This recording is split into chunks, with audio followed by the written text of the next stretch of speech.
지난달 15일 밤 9시쯤 22살 대학생 김모 씨가 집으로 향하고 있었습니다. 그런데 횡단보도를 건너는 순간 달리던 차와 부딪혔습니다. 이미 사망사고 난 거고 사인이 뇌출혈 관련된 사인이기 때문에 머리 쪽에서 피가 상당히 많이 나셨어요. 김 씨는 곧 병원으로 옮겨졌지만 사고 1시간 만에 숨을 거뒀습니다. 사고 차량은 다름 아닌 사설구급차. 신호를 무시하고 달린 게 화근이었습니다. 이 시점에서 여기 차선에 차가 서고 저기 차선에 차가 서 있는 상태예요. 근데 나머지 저 차선에서 이제 저 정도 갔을 때 2차선 갔을 때 저서 치였는 거예요. 치였는데 심지어 이 구급차 운전사는 전에도 운전하다 사망사고를 낸 전과가 있는 것으로 확인됐습니다. 사고 경험이 좀 한 번 있으시더라고요. 쳐서인지 모르겠지만 결국은 이제 과실치사로 해가지고 사망 관련해서 선고를 받았었어요.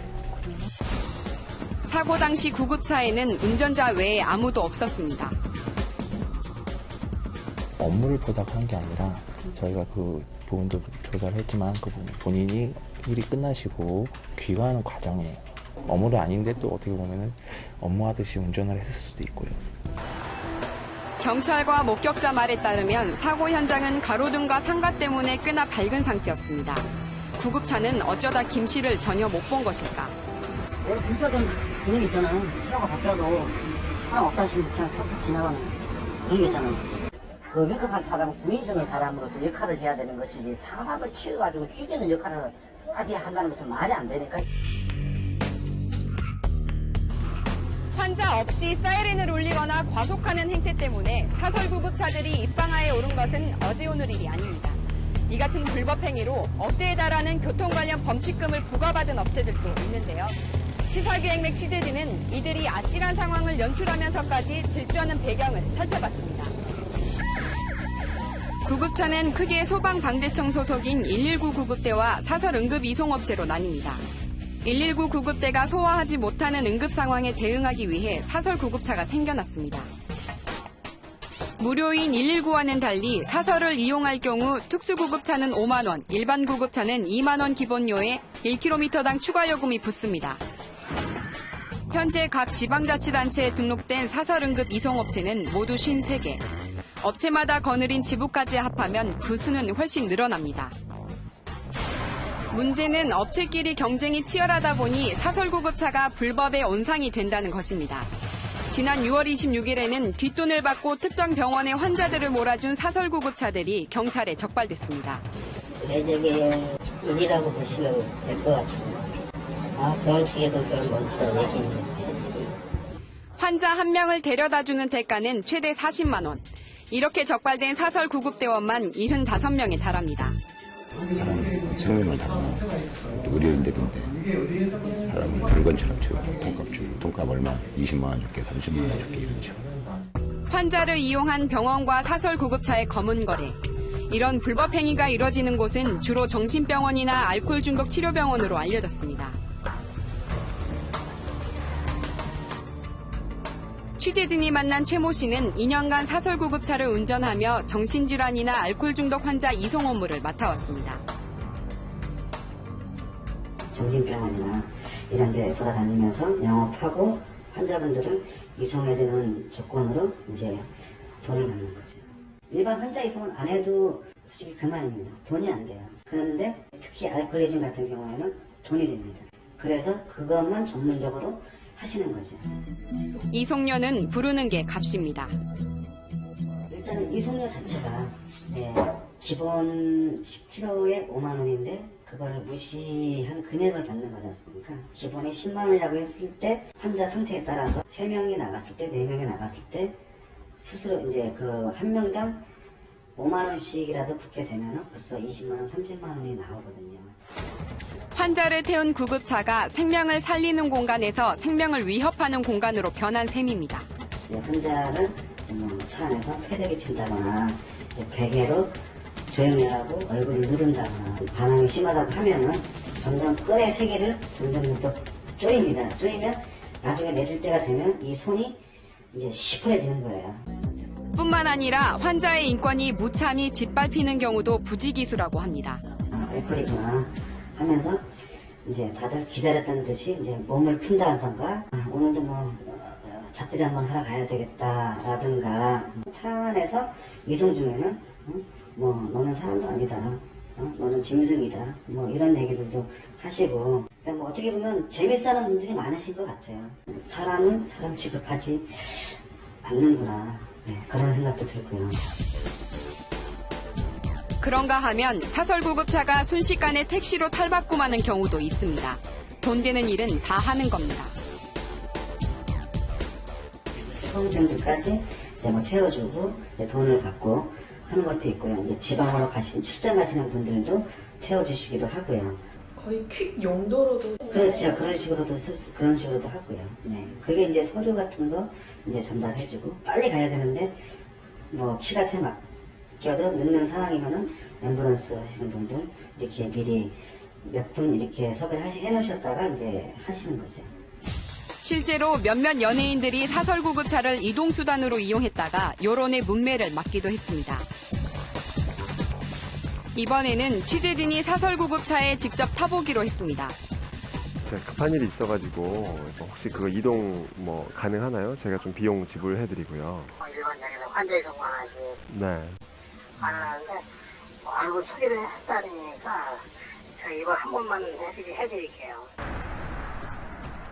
약 10분 후 취재진이 연락한 사설구급차가 도착합니다.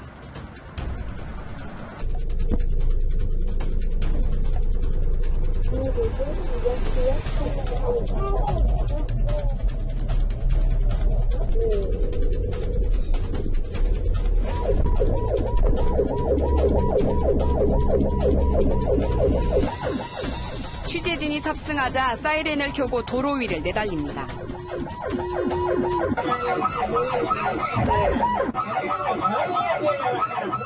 연예인한테? 네.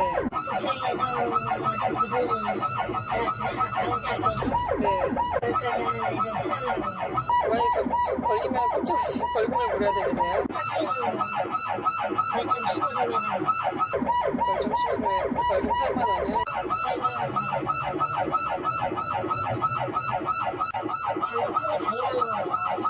잡지를 못한다.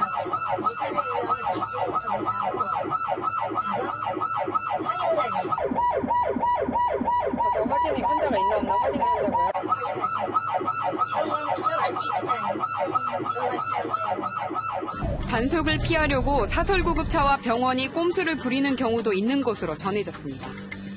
일반 환자가 탔는데 사이렌 울리고 갑니다. 그럼 경찰이 저거 거짓말이다. 아주 듣는 경우가 있거든요. 운전을 하면서 환자분하고 얘기를 하는 겁니다. 빨리 모셔드리려고 하는데 경찰분이 세우려고 한다. 일단 병원도 다 가겠다. 내리실 때 좀 액션 좀 취해달라. 뭐 이런 식도 있고요. 병원을 가고 있다. 그러면 병원 측에서 임의적인 환자를 한 명 만들어서 대기하고 있는 경우도 있어요.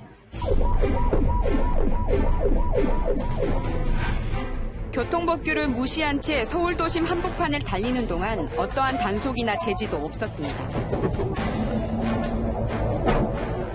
전국 구급차는 모두 6,940대, 그중 약 35% 정도만 119 구급대 소속입니다. 그만큼 환자들이 사설구급차를 탈 일이 많다는 얘기입니다. 사설구급차 시설이 중요한 이유도 바로 이겁니다. 취재진은 한 사설구급차의 하루를 따라가 봤습니다. 예, 119입니다. 예. 일반적으로 구급차는 사고 현장이나 병원으로부터 연락을 받고 출동합니다. 환자의 상태를 확인하고 간단한 응급처치를 한 뒤 현장을 떠납니다.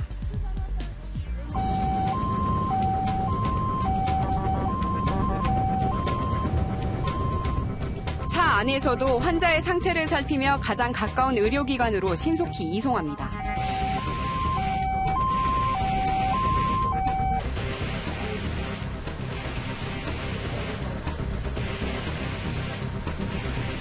사설구급차는 병원과 병원 간 이송 업무도 담당합니다. 화상 환자라고 전화를 받았거든요. 지금 화상 환자이기 때문에 지금 빨리 가서 이게 화상 전문병원으로 후송을 해야 할 것 같아요. 새벽 3시쯤 사설구급차가 응급환자를 다른 병원으로 이송하기 위해 출동했습니다.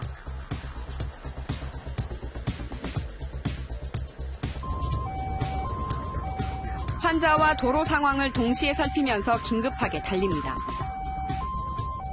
환자는 배에서 작업을 하던 중 라이터를 켰다가 기름이 옮겨붙어 온몸에 화상을 입은 상황. 운전석 뒤편에서는 긴장이 감돕니다. 동승한 간호사가 환자의 상태를 계속 확인합니다. 얼굴보다 다리 쪽이 더 심해요, 지금. 통증이요? 네. 얼굴은 10점 만점에 몇 점?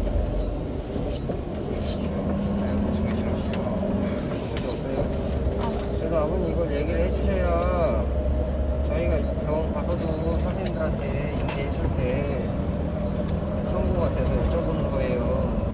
이동하는 동안 환자가 악화되는 일이 없도록 하기 위한 기본 조치입니다. 1차 후송 119가 하지만 2차 후송은 저희 이송단이 하거든요.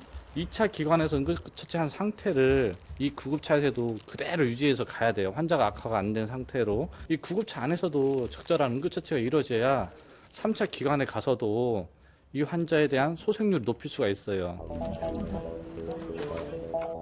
다른 사설 구급차들은 어떨까?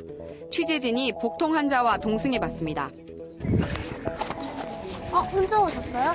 또 안 계세요? 응급 조치해 주시는 분은 안 계세요?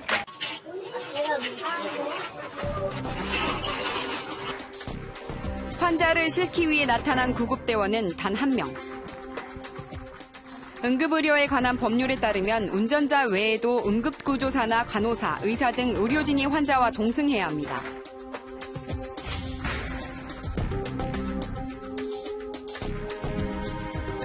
구급차 내부는 어떨까?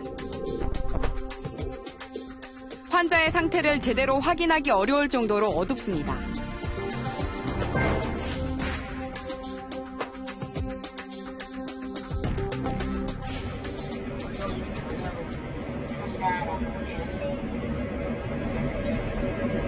제가 직원을 지원하는데요.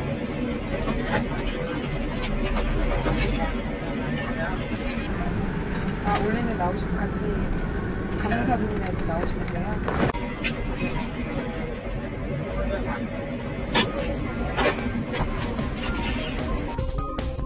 2차 감염을 막기 위해 운전자석과 환자석 사이에 설치돼야 할 중간 차단막도 없습니다.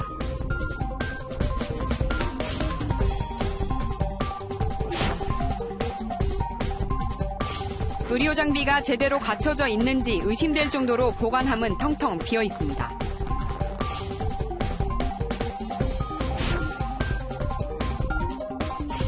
의무적으로 명시해야 할 응급구조사 신분증 역시 보이지 않습니다.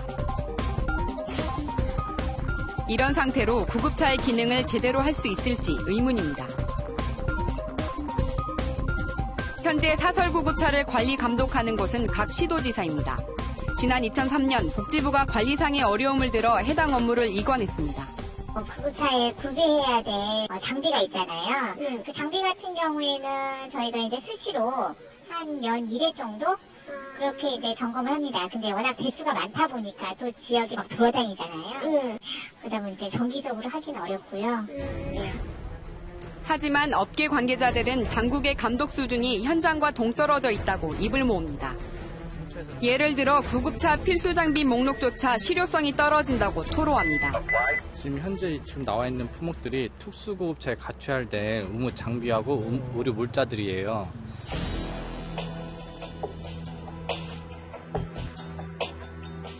품목 갖고는 많이 부족한 현실이 있거든요. 환자한테 적용하는 수액도 종류가 다 다르거든요. 명시되어 있는 거 보면 수액제제, 인공혈액제제 등 비닐 포장된 것 이렇게 돼 있어요. 정확하게 수액 종류가 안 나와 있다는 거죠. 단속이나 장비 검사는 업체에 예고한 뒤 이뤄지는 등 지극히 형식적인 것으로 파악됐습니다. 공문이 나옵니다. 공문이요. 이제 그 날짜에 맞춰서 검사를 받거나 제가 처음 검열하는 것을 본 게 이제 대원들이 차를 타고 검열 장소로 갑니다. 근데 이제 장비가 부족한 장비는 대여를 했고요. 검열할 때 작동을 안 해봐요? 일일이 테스트는 안 해봅니다. 네, 그냥 눈으로만 확인하는 거예요.